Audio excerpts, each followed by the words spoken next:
बहुत समय पहले की बात है। एक दिन रमेश सरपंच के बगीचे में साफ सफाई का काम कर रहा होता है। पूरा दिन मेहनत करने के बाद जब वो रात को वापस आता है, आप हाथ मुंह धो लो, मैं जब तक खाना लगाती हूँ। माँ, आज आपने खाने में क्या बनाया है? आज बना है आलू गोभी। क्या माँ, जब देखो आलू गोभी। मुझे तो मुर्गा खाने का बहुत मन है, पर माँ रोज रोज आलू गोभी बना देती है। ठीक है, आज ये आलू गोभी खा लो, कल मैं मुर्गा ले आऊंगा, फिर खूब पेट भर कर खाना। काफी रात हो जाती है, सब लोग सो जाते हैं। उसके बाद एक भूत उनके घर में घुस आता है और ऐसे घूम रहा होता है जैसे किसी की तलाश में है। ये इस गांव का आखिरी घर था, पर अब इस घर में भी कोई मुर्गी नहीं है। अब मैं क्या करूं? मैंने गांव के सारे मुर्गे मुर्गी तो पहले ही चुरा लिए हैं, पर वो सब मिलाकर 100 ही हुए हैं। अब 101 की गिनती पूरी करने के लिए आखिरी मुर्गा कहाँ से लाऊं? भूत निराश होकर घर से वापस जाने लगता है, पर अचानक उसे एक ख्याल आता है। क्यों ना मैं अंदर सो रहे उस बच्चे को ही मुर्गा बना दूं। ऐसे मेरे पूरे 101 मुर्गों की गिनती पूरी हो जाएगी। भूत दोनों में से राहुल को गोद में उठाता है और हवा में उड़ता हुआ घर से बाहर निकल आता है। राहुल इतनी गहरी नींद में होता है कि उसे पता ही नहीं चलता कि उसे किसी भूत ने उठा लिया है। भूत उड़ता हुआ उसे एक घर में ले जाता है। उस घर में बहुत से मुर्गे मुर्गियां पिंजरों में बंद चिल्ला रहे होते हैं। उसके बाद भूत राहुल को जमीन पर लिटा देता है और उसके चारों तरफ लाल रंग का घेरा बना देता है। शैतानों के शैतान, ये है आपका नया मेहमान। भूत घेरे के चारों तरफ गोल गोल घूमने लगता है और राहुल के ऊपर जादू करने लगता है। कुछ देर बाद राहुल एक मुर्गे में बदल जाता है। राहुल अपने पैरों की तरफ देखता है, पर उसके पैर तो पंजों में बदल चुके होते हैं।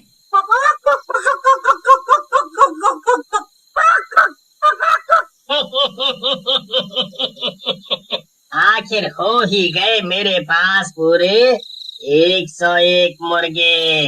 अब मैं कल से इनको गांव वालों को खिलाऊंगा, और जिस दिन ये सारे मुर्गे खत्म हो जाएंगे उस दिन मैं इस दुनिया का सबसे शक्तिशाली भूत बन जाऊंगा।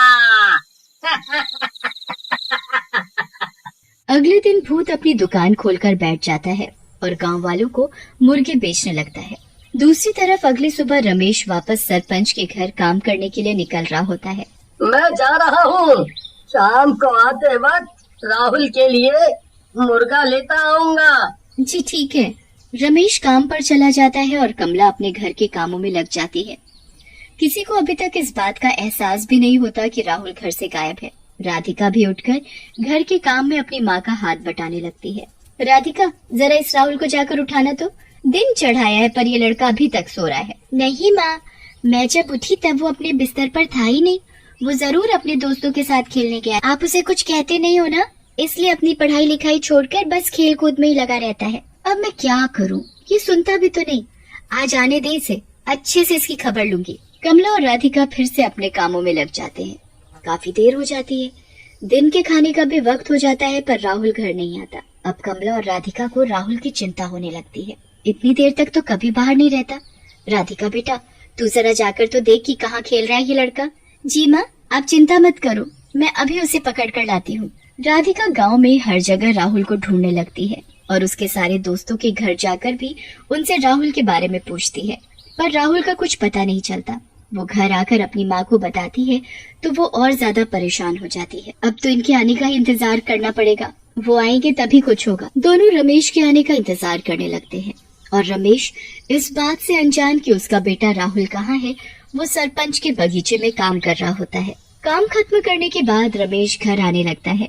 तभी उसे याद आता है कि उसे राहुल के लिए मुर्गा लेना है।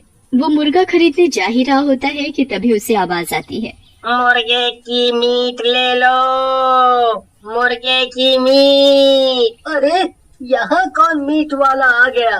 खैर मुझे क्या, मुझे तो मीट लेने से मतलब है। रमेश मीट की दुकान पर जाता है जहां वो भूत एक आदमी के भेष में दुकान पर बैठा होता है। उसकी दुकान में खूब सारे पिंजरे होते हैं जिसमें उस भूत ने अपने सारे मुर्गों को बंद कर रखा होता है। अरे भाई, ये दुकान पहले तो यहाँ नहीं थी। हाँ भाई साहब, मैंने आज ही ये दुकान खोली है। अच्छा, ये तो अच्छी बात है। चलो, मुझे एक ताजा मुर्गा काट कर दे दो। आदमी के भेष में वो भूत सबसे पहले राहुल को ही पिंजरे से गर्दन पकड़कर बाहर निकालता है। राहुल अपने पापा को देखकर जोर जोर से चिल्लाने और फड़फड़ाने लगता है।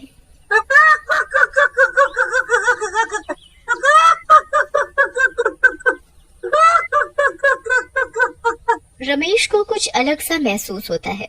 उसका बिल्कुल मन नहीं मानता कि वो उस मुर्गे को कटवाए।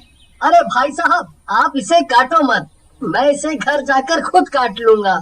आप मुझे ये मुर्गा ऐसे ही दे दो। मैं काटूं या ये आदमी? मुझे तो इन सब मुर्गों की मीट इन गांव वालों को खिलाने से मतलब है। क्या हुआ भाई साहब, मुर्गा नहीं देना क्या? जी जरूर देना है भाई साहब। आप ये मुर्गा पकड़ो और घर जाकर ताजा ताजा काट कर खाना। रमेश उस मुर्गे को घर ले आता है। वो कमला और राधिका को ऐसे रोते देख हैरान होता है। क्या हुआ तुम दोनों को, रो क्यों रहे हो? राधिका सारी बात अपने पापा को बताती है। हे भगवान, ये कैसे हो गया? राहुल ऐसे कैसे गायब हो सकता है?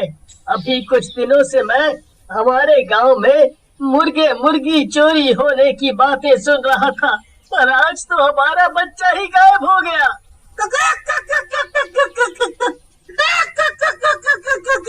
ये क्या ले आए? मैं तो आज राहुल के लिए ही मुर्गे का मीट लाने वाला था, पर पता नहीं क्यों जब दुकान वाला इस मुर्गे को काटने लगा तो मुझसे देखा नहीं गया, इसलिए मैं इसे जिंदा ही घर ले आया। अब इसे यहीं छोड़ो और अपने राहुल को ढूंढो। रमेश और कमला सुबह होते ही वापस राहुल को ढूंढने निकल पड़ते हैं, पर पूरे गांव में राहुल का कुछ पता नहीं चलता। वो निराश होकर घर वापस आते हैं तो उनका मुर्गा उछलता हुआ खुशी से उनके पास आकर चिपकने लगता है। क्या मुसीबत है ये, हटाओ इसे मेरे पास से। एक तो मेरा बेटा नहीं मिल रहा और ऊपर से ये मुसीबत। बहुत दिन गुजर जाते हैं पर राहुल का कुछ पता नहीं चलता। यहाँ भूत रोज दिन में अपना भेष बदल कर अपनी मुर्गे की दुकान खोलकर बैठ जाता है और जादू किए हुए मुर्गों का मीट लोगों को बेचने लगता है। काफी दिन हो जाते हैं और भूत के सारे मुर्गे खत्म हो जाते हैं, पर अभी भी उसमें वो शक्ति नहीं आती जो आनी चाहिए थी। कुछ तो गड़बड़ है। मैंने तो पूरे 101 मुर्गों की बलि देकर लोगों का उनका मीट खिलाया है, फिर मुझ में वो शक्ति क्यों नहीं आ रही? आखिर कहाँ कमी रह गई? भूत यहाँ वहाँ घूमने लगता है और उसे अचानक राहुल के बारे में याद आता है कि उसने बस उसी मुर्गे को बिना काटे बेच दिया था। कहीं वो बच्चा जिसे मैंने मुर्गा बनाया था वो अभी तक जिंदा तो नहीं? कहीं ऐसा तो नहीं कि उस आदमी ने उसे मारा ही ना हो?